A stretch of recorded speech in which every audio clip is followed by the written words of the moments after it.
বারটা ছিল সময় সকালবেলায় উঠে আমি গেছিলাম মর্নিং ওয়াকে। কারণ মর্নিং ওয়াকে যাওয়ার আমার মূল কারণ হলো সকালবেলার এই সুন্দর দৃশ্য, যা দেখে আমার মন তো ভারী খুশি হয়ে যায়। তারপর সকালের এই সূর্য ওঠা দেখে আমার মন আরও খুশি হয়ে যায়।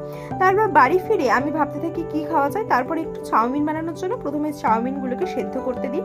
তারপর ভাবি একটু চাউমিনে বাদাম দেবো, যার জন্য বাদাম বাছতে গিয়ে দেখি বাদাম কুসুম মিশে গেছে। মেরে সাথী ऐसा क्यों होता है भगवान। তারপর কড়াইয়ের মধ্যে একটু তেল দিয়ে বাদামগুলোকে একটু অল্প মতো করে নাড়াচাড়া করে নিই। তারপর আবারও কড়াইয়ে তেল দিয়ে একটু আলু দিয়ে নুন হলুদ দিয়ে আলুটাকে ভেজে নিই। বাড়িতে বিশেষ কিছু সবজি ছিল না, তাই শুধু আলু বাদাম দিয়েই বানাচ্ছিলাম।